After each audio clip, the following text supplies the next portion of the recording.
비하인드 뉴스를 시작하겠습니다. 박성태 기자가 나와 있습니다. 자, 첫 번째 키워드 열죠. 예, 첫 번째 키워드는 민망한 플래시입니다. 예, 어디서 터졌습니까? 예, 오늘 김무성 의원을 포함해 복당파 의원 8명이 자유한국당 입당식을 가졌는데요. 원래 입당식은 10시 반에 예정돼 있었는데 홍준표 대표가 15분 정도 늦게 왔습니다. 예. 이 때문에 복당파 의원들이 회의실에서 10분 넘게 기다렸는데 기다리는 동안 이들의 표정을 보면 심각하게 굳어있고 서로 대화도 없었고 아래를 쳐다보거나 물을 먹거나 수첩을 본다거나 대화도 없이 저런 표정으로 15분가량을 기다렸습니다. 뭔가 좀 당혹스럽기도 하고 뻘쭘하기도 하고 그랬겠네요. 예. 그래서 이 표정을 찍어야 하는 카메라 기자들도 15분 동안 같은 표정을 찍다 보니 머쓱해졌고요. 중간에 이 표정만 보면 입당식이 아니라 무슨 윤리위원회나 징계위원회에 온 것 같은 표정인데요. 김성태 의원이 잠깐 와서 분위기가 약간 풀렸지만 곧바로 침묵이었고 15분 정도 뒤에 홍준표 대표가 온 뒤에 침묵이 깨졌습니다. 복당파 의원들은 보수 대통합이라는 명분이 있다고 했지만 오늘 표정만 보면 숨길 수 없는 그런 것들이 있었는데 어제 복당파 중에 한 명인 황영철 의원은 언론 인터뷰에서 심정이 착잡하다라고 말한 바 있습니다. 저희는 인터뷰하자는데 사양하던데 황영철 의원은. 알겠습니다. 그 홍준표 대표가 김무성 의원을 견제하는 듯한 그런 모습도 보였다면서요? 오늘 홍준표 대표가 15분 정도 늦게 왔는데요. 그렇기 때문에 미리 자리에 복당파 의원들이 앉아 있었습니다. 한 보도에 보면 홍준표 대표가 뒤에 와서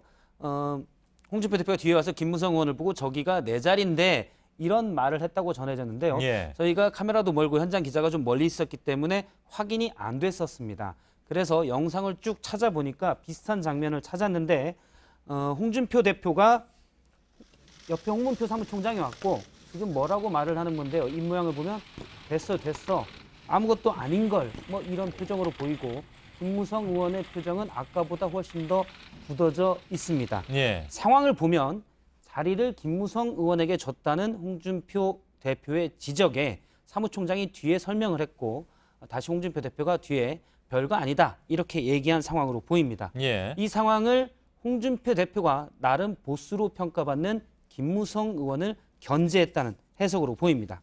또 홍 대표는 오늘 페이스북에 글을 하나 올렸는데 요즘 당협위원장 정비, 지방선거 공천 등으로 바쁘다 이렇게 얘기를 했는데요. 이 표현 역시 친박뿐만 아니라 김무성 의원 등에게 당권은 나에게 있다라는 것을 주지시켰다는 해석입니다. 이건 비하인드 뉴스를 하려면 심리학 전공도 해야 될 것 같은 그런 느낌이 듭니다. 두 번째 키워드는요? 두 번째 키워드는 안철수 다시 호남으로입니다.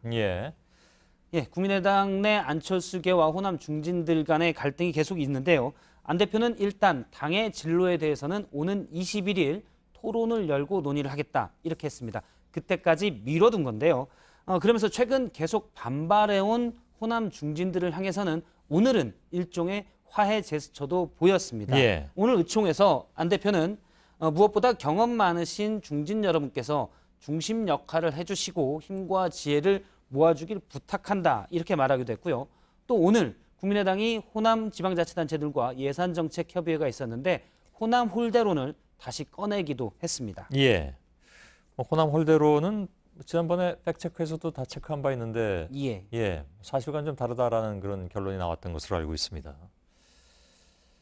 불과 3일 전에 뜻이 맞지 않으면 당을 떠나라 하는 얘기를 유성엽 의원한테 했던가요? 유성엽 의원에게 했습니다.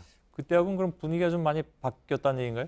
호남 중진 의원들의 반발이 예상외로 거세자 일단 후퇴했다는 평가입니다. 하지만 국민의당의 정체성 논란, 보다 정확히 얘기하면 안철수계와 호남 중진들 간의 주도권 다툼은 토론회가 예정된 21일까지 미뤄졌을 뿐이라는 평가가 지배적인데요. 내부의 한 의원은 최근 안 대표가 주장한 바른정당 통합론이 사실 많은 사람들이 바른정당의 통합파들이 결국은 자유한국당으로 갈 것이다 예상을 했는데 안 대표 측만 몰랐다. 정무적 감각이 떨어진다. 이런 평가가 많다고 전했습니다. 자, 마지막 키워드 열어보죠. 마지막 키워드는 이은재 절반의 이해입니다. 이은재 의원. 그렇습니다. 자유한국당 이은재 의원이 최근 국회 예결위에서 이낙연 국무총리에게 적폐청산에 대해서 좀 따졌습니다. 예. 하지만 이 총리가 대답을 하자 바로 의외로 수긍하는 모습을 보였는데 직접 그 장면 보겠습니다. 예. 그런 증언이 나왔는데도 그걸 밝히지 않는다면 그것이야말로 정부라고 말할 수 없는 것 아니겠습니까? 그런 부분은 이해가 되지만 이와 같은 적폐청산 TF를 안 만들고 지나갈 수는 없을 겁니다. 예. 이은재 의원이 적폐청산 TF가 당연하다는 투로 얘기를 했는데요. 앞서 보면 이제 수첩을 보고 계속 질의를 했는데 이낙연 총리가 차분하게 대답하자 언격결에 수첩에 없는 대답이 나온 것으로 그런 것 같군요. 예. 자유한국당은 뭐 아시는 것처럼 적폐청산이 정치보복이다 이렇게 주장을 하고 있고 이은재 의원이 적폐청산을 이해한다고 답한 그런 상황이 돼버렸습니까? 예, 그렇습니다. 예. 이은재 의원은 지난해 조희연 서울시 교육감을 향해서 세계적인 독점 업체인 마이크로소프트의 오피스 프로그램을 왜 경쟁 입찰하지 않았냐 따지고 결국은 사퇴를 주장하기도 했었는데요. 그 장면 다시 한번 보시겠습니다. 예. 아니 MS 오피스를 어디서 삽니까? MS 회사 왜 살 데가 없지 않습니까? 독점 규제, 그다음에 공정거래에 관한 법률 제19조 위반입니다. 정확히 보신 것처럼 너무 화제가 됐던 장면이기도 하죠. 보신 것처럼 이 의원은 자유한국당 내에서도 주장이 크고 뚜렷한 것으로 평가받아 왔는데 그런 이 의원이 이해한다고 말했기 때문에 이낙연 총리가 쉽지 않은 일을 해냈다. 이런 평가도 있었지만 뒤이어 이은재 의원은 곧바로 그러나 국민들이 적폐청산을 이해하지 못한다고 다시 지적했기 때문에 이 총리 입장에서는 절반의 성공이 됐습니다.